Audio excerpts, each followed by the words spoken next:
The Edmonton Oilers picked up a convincing 6-3 win over the Columbus Blue Jackets. All you need to know heading into the weekend in a big revenge game against the St. Louis Blues on today's edition of Locked On Oilers.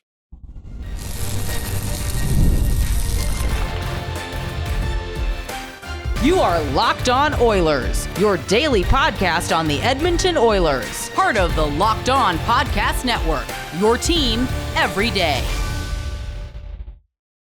Hello, everyone, and welcome to this Friday edition of Locked On Oilers. I am your host, Nick Zararis. I want to thank everyone who's making Locked On Oilers their first listen of the day. Locked On Oilers, part of the Locked On Podcast Network, your team every day. And today's show is brought to you by FanDuel, where you can enjoy the NFL season with a big return. New customers can place a $5 bet. Get started with $150 in bonus bets if you win your first $5 bet. Visit FanDuel.com to get started. On today's show, we're going to hit the big revenge game tonight against the Blue Jackets, getting some revenge for the game they lost down in Columbus a few weeks ago, the game where Connor McDavid got injured. The fact that the Oilers were able to get to their game tonight and execute exactly how they want to play. Our final segment, we're going to tackle our first meeting of the season with the St. Louis Blues after a summer of offer sheets and pot shots from one organization to another. So let's get to the fun part. The way I know the Oilers are making progress is that tonight is what I like to call, and I didn't come up with this term. I forget the first place I heard this, but this was a rent is due game, meaning that someone was coming to collect. And the last time these two teams met, Connor McDavid got injured less than a minute into the game, and the Oilers got steamrolled in Columbus. The cannon went off more times than I care to admit. The Oilers did not play a good game. They were dealing with the emotional ramifications of their best player leaving the game and not returning immediately. Basically, as soon as the game started, McDavid was out of there. And tonight, they kicked some serious butt. And they didn't get off to an auspicious start. You know, Columbus scored first. You never want to be playing from behind in the National. It is not a preferable place to be. But you saw the Oilers get to their game. And we're going to tackle that mostly in the second segment. But they found a way to get to their game, and relatively quickly. You know, I thought the first 5 minutes or so, Columbus was definitely on Edmonton's neck a little bit. You know, Pickard, who got the start tonight, was under a bit of heat. He definitely had to make some difficult saves. I felt that the Blue Jackets, for that first 5 minutes or so, really had the Oilers hemmed in their own zone. But as the Oilers kind of, for lack of a better word, got their feet under them, you know, you think about that. If you're a runner, those first 5-10 strides where you're trying to build up to your pace for the distance, that type of thing, where if you're lifting, you're trying to get those first 2 or 3 reps going. So you got the full stretch in your chest. If you're hitting a bench, you know, you got to get that elasticity going where, okay, we're all the way at the bottom, up, top, hold, come back down. That type of feeling. It's weird to try and transfer that as far as description to a game, but that's very clearly what this was. That first 5 minutes, and as somebody who goes to a lot of games, you don't realize how long those pregame ceremonies are, because typically speaking, at a National Hockey League game, you go warmies, everybody goes back into the locker room for 10, 15 minutes. They come back out. They do their little one lap for the lineup that's going to start the game. They announce the starting lineup for the home team. If you're a Canadian and American team, you get both anthems. If it's just teams from one country, you get one anthem. And then we play the game. Tonight, though, the Oilers honored Connor McDavid. He had his 1,000th point ceremony. His wife, his dog, his parents were there, which was cool to see. But for a night like this, you have warm-ups. You go back in the locker room for about 10, 15 minutes. You come out. Then we delay everything because we got to do 5-10 minutes of a ceremony. And look, I'm not complaining. You know, you recognize things. McDavid, fourth fastest player ever to 1,000 points. We want to celebrate that. This is the best player in the world. I'm not saying we don't celebrate things, but I'm saying you don't think about how long that is when these guys are so used to, these are creatures of habit. You know, hockey players, professional athletes, they are used to doing things one type of way. And when you throw a new variable into the mix of, well, we should be standing here for the anthems. Why are we on the bench right now? Well, we're standing on the bench because we're honoring our teammate in 1 minute and 2 minute and 3 minute, and it bleeds and bleeds and bleeds.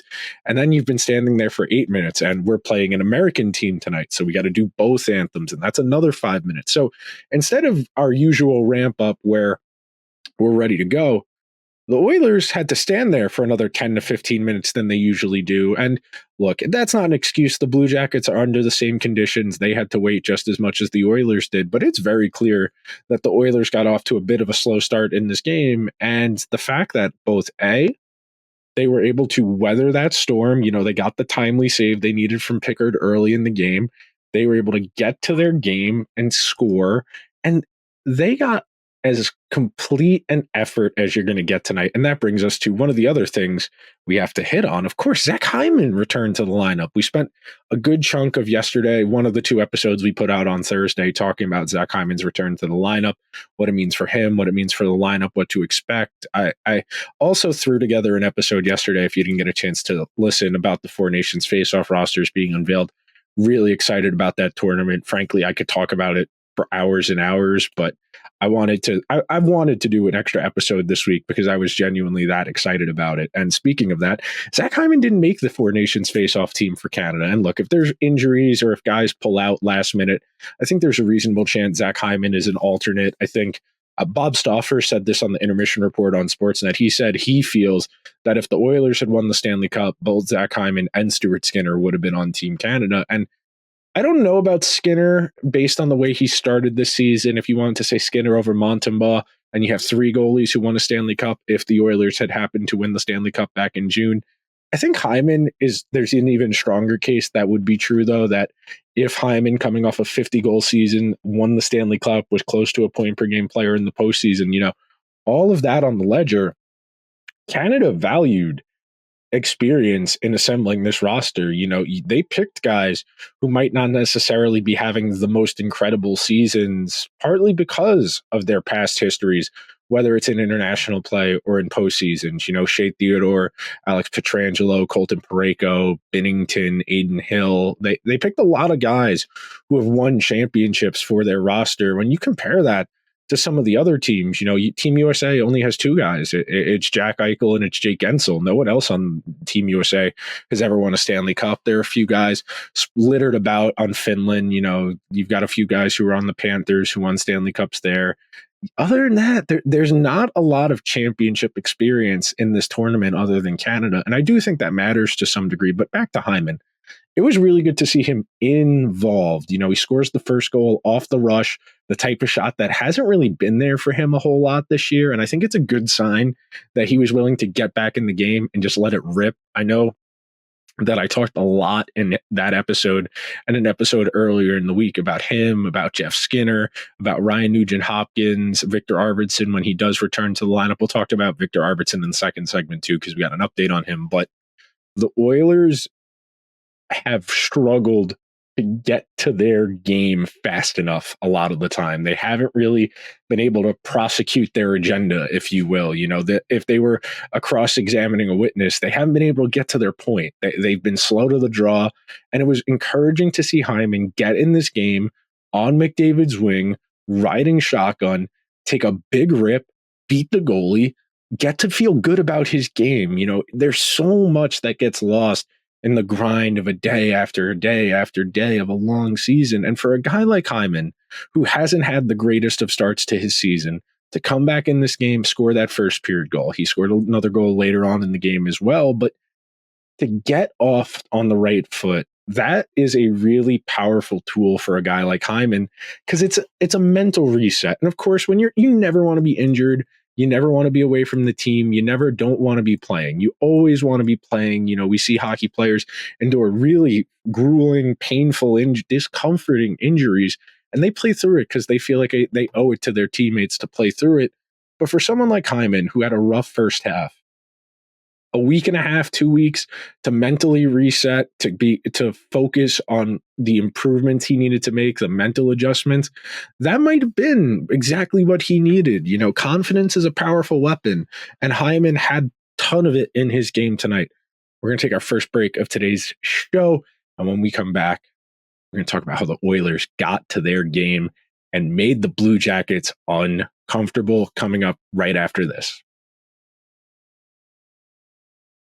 Get ready to tackle NFL action with FanDuel, America's #1 sportsbook, because right now, new customers can bet $5 and get $150 in bonus bets if you win.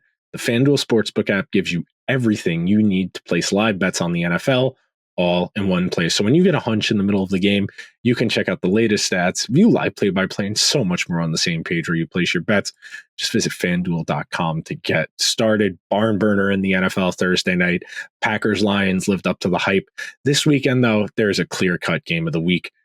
The LA Chargers heading to Kansas City. Justin Herbert, my boy Justin Herbert, heading to Arrowhead to take on the two-time defending Super Bowl champion Kansas City Chiefs. Patrick Mahomes and the Chiefs are 3.5-point favorites. The over-under in that game is 42.5.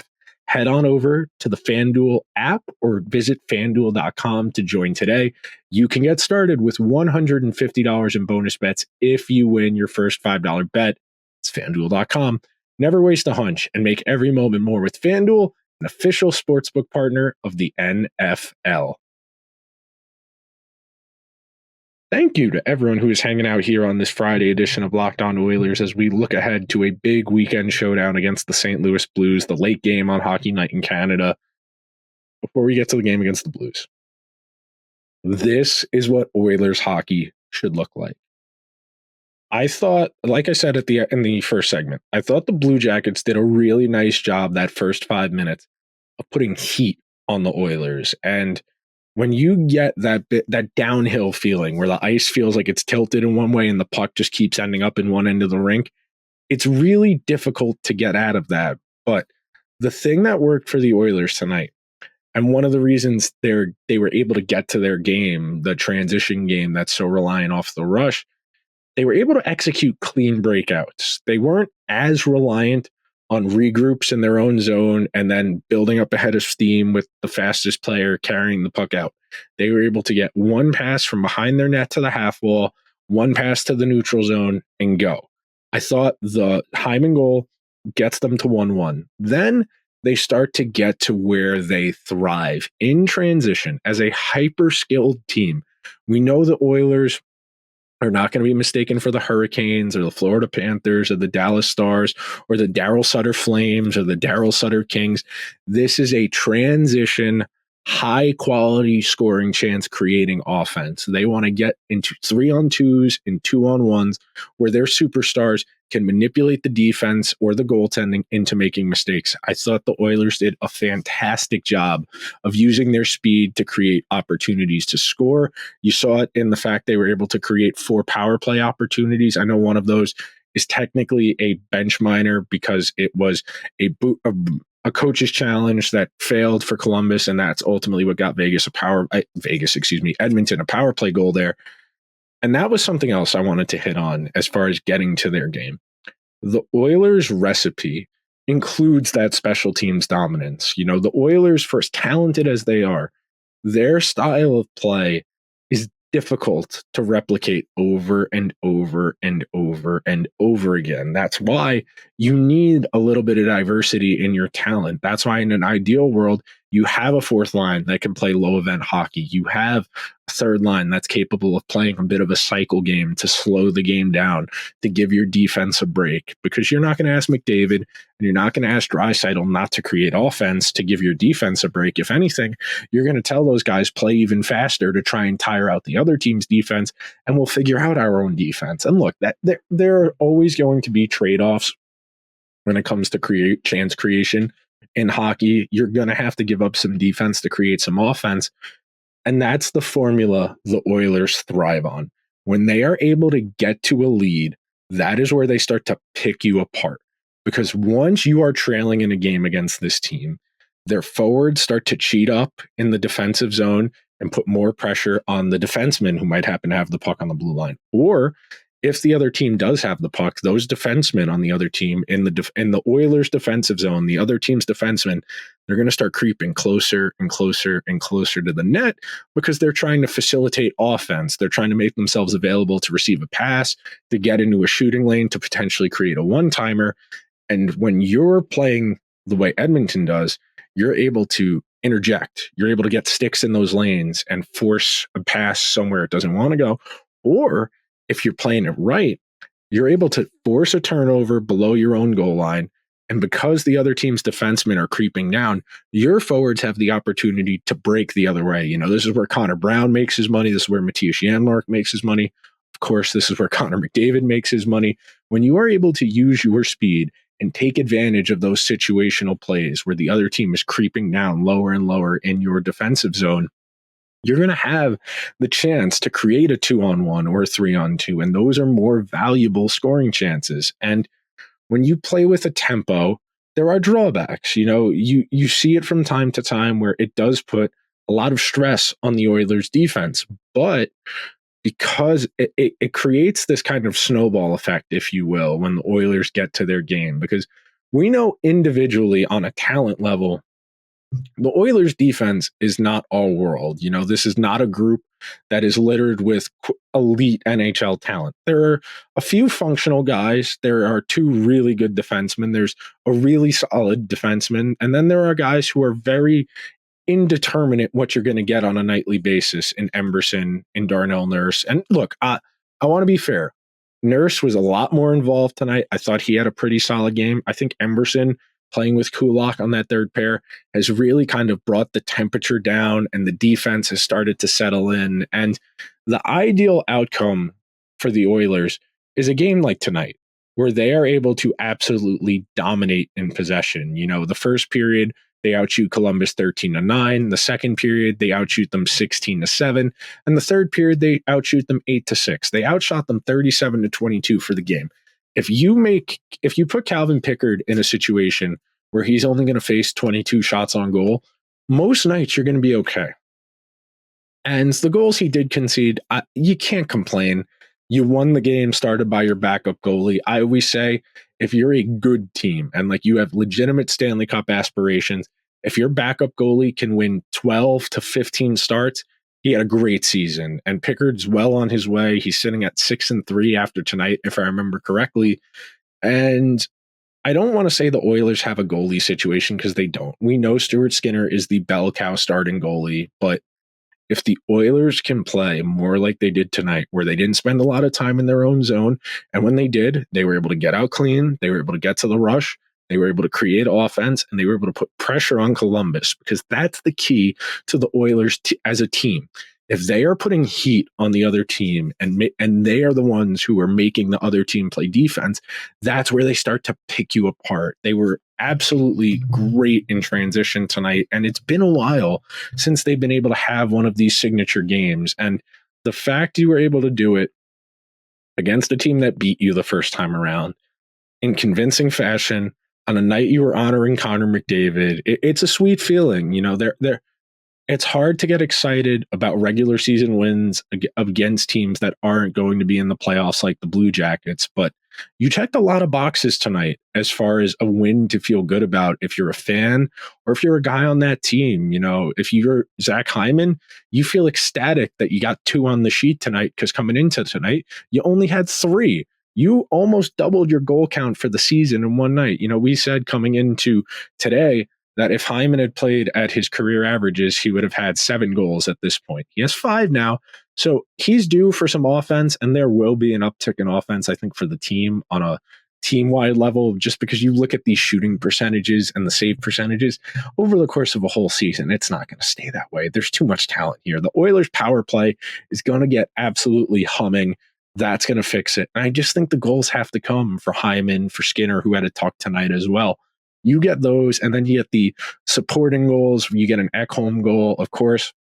You had McDavid with 4 assists tonight. You got 2 Leon goals. You got a McDavid goal. This is the kind of game everybody feels good about. Everybody who paid to be in the building tonight feels good about. You're going to wake up today. You're waking up listening to this episode on Friday, going into your weekend with a little bit of pep in your step. This is one of those set regular season wins that's really satisfying for a game that didn't really mean a whole lot. We're going to take one more break on today's show. We're going to come back and set the table. Got to get our lick back against the Blues, too. If you can beat Columbus, you can beat St. Louis. See you guys in a sec.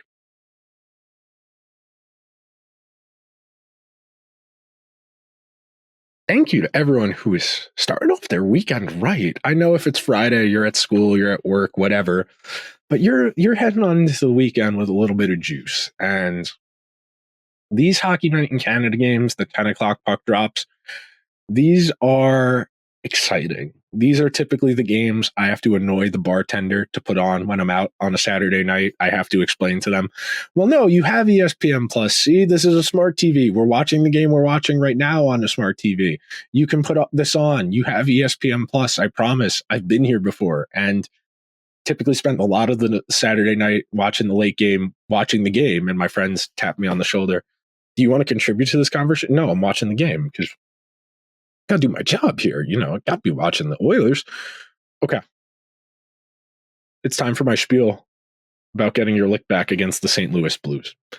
If you are not familiar with the expression get your lick back, it means the same thing as getting revenge, getting even, whatever. And there's no legacy rivalry here. This isn't the Flames. This is not a team the Oilers have a long decorated history against, but the simple fact is their GM disrespected you. Their GM said, well, we don't think you're going to match these guys. And I understand that there's no formal gentleman's agreement between the general managers to not do offer sheets. The offer sheets are in the toolbox to be used. It just happens very infrequently. But I do think that, like many people speculated over the summer, I don't think this would have happened if Stan Bowman wasn't the Oilers general manager. I think there was a very clear cut, well, at this guy from the Blues because of his time in Chicago, because of the perception of him around the league. And look, everyone who is familiar with me, my thoughts about Stan Bowman, how I feel about the Oilers hiring him to begin with, I am no defender of Stan Bowman. I don't think there was any real point in hiring him other than he's won Stanley Cups in other places because there wasn't a whole lot for him to do with this team. And he didn't build the Stanley Cup winners in Chicago in the first place. He inherited a mostly finished team. But all of that said, mentally, if you're the Oilers, this is going to be weird. I imagine the Oilers will have a nice little video tribute for Holloway and Broberg before the game. I think the Blues present a team that the Oilers can exploit in transition. I think the Blues are a slow team. I watched the Blues in person a few weeks ago, the night before American Thanksgiving. I saw them against the Devils, and they really played a heavy cycle game. They tried to wear the Devils down, and it was really effective because the Devils, very similarly to the Oilers, they like to be in transition. If their defensemen need to actively play defense, that's where they start to get into trouble. What makes the Blues a challenge for the Oilers, and look, the Blues are not nearly as talented as the Oilers are. Had a few nice players. I've long loved Pavel Buchnevich dating back to his time with the Rangers. Robert Thomas and Jordan Kyrou are quality players. Jake Neighbors is an interesting player, but there's no one that's blowing you away. And, Holloway had 2 goals against the Devils 2 weeks ago when I saw them. I think Holloway's a nice player, but he's not somebody that's going to keep you up at night as far as reasons to be worried about this game. Look, you don't want to make regular season games out to be more than they are. I hate when media entities, I hate when people do that, but we got to get our revenge. We got to get our revenge. And the revenge game trope is very, very played out online. But for players, whatever it takes to get yourself mentally prepared for these types of games, it's useful. Tom Brady at the end in Tampa Bay, after winning 7 Super Bowls, still kind of had they don't believe in us. Tom, you've won 7 Super Bowls. You have all of the records. We know you're doing this to psych yourself up, to get yourself in the mindset of, I'm going to go out there and kill these people. It's a useful skill for some people. There are some people who are hyper competitive like that, who know the mental tricks that work for them every single time. That'll make them lock in. That'll make them play better. That'll make them want to rip the other person's heart out. There are players who play on that level. There aren't a lot of them in the NHL. There are not a lot of that type of competitor. I would say Sid is like that. I would say Nathan McKinnon is like that. I would say McDavid is like that. But once you get past those guys, there are not a lot of those hyper-competitive lunatics to the same degree you see in that level. And look, that's part of being great. To be as good as Connor McDavid is, as Sidney Crosby is, as Tom Brady was as a player, You need to have a fanatical level to being the best. And there is something that's kind of scary about that, to play at that level. And I think, frankly, the Oilers have a real opportunity here.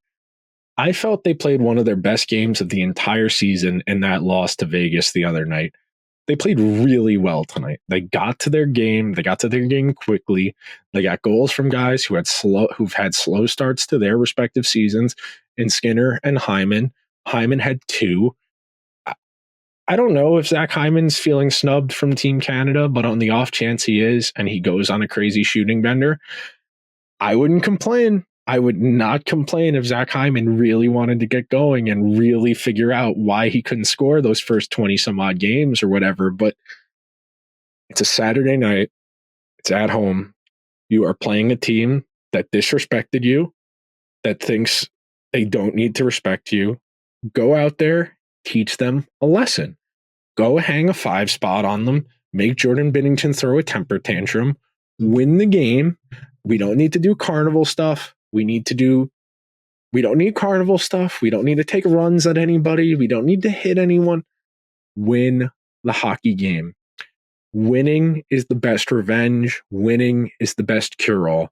The Oilers have a chance here to rattle off some wins against some less than stellar competition, and you can only play who's in front of you. But you look at this next pocket of games. You beat the Blue Jackets tonight.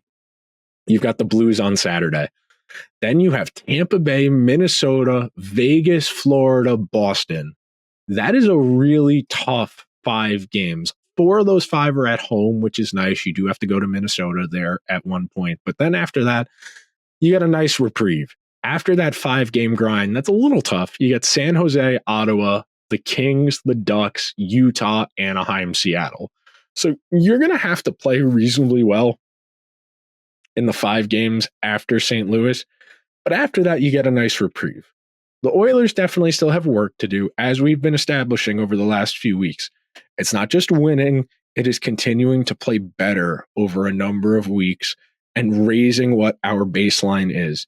The higher our baseline, the higher our potential. If we start here and we keep building and we keep building and we have our potential banked because, we have what we have, we can get a lot higher in our potential. We can capitalize on our potential the higher we raise our floor. And that's why your goal should always be to have the highest ceiling you possibly can as opposed to your highest floor. And look, I know the way I just explained that made it sound like having a high floor was what was important. But the reason you need to have a reasonable baseline is that to be in the position to capitalize on your potential, you have to start here. It's one thing to have potential. It's another thing to be able to use it. Every little league coach, every hockey coach, every football coach I had growing up always said, luck is what happens when preparation meets opportunity. The Oilers have opportunities before them. There are a lot of games left. Go out there, beat up on a bad team in the Blues. Then you go into that 5-game stretch against playoff teams from last year. You win 3 of those 5. You beat Minnesota. Get your lick back against Minnesota. That would show me something. Get your lick back against Vegas. That would show me something. But that will just about do it for today's edition of Locked On Oilers. If you could be so kind, please subscribe to the show wherever you get your podcasts. If you happen to be listening on Apple or Spotify, please give the show a 5-star review. If you're watching on YouTube, hit the subscribe button, hit the alarm bell so you get notifications whenever new content goes live. Thanks for making Locked On Oilers your first listen of the day. For your second listen, find Locked On Fantasy Hockey. Become a fantasy hockey expert and get the edge over your league mates with daily tips from Steal and Flip. Find Locked On Fantasy Hockey wherever you listen to podcasts. Everyone have a fun and safe weekend. Hopefully the Oilers beat the Blues. I'll talk to y'all on Monday. Let's go Oilers.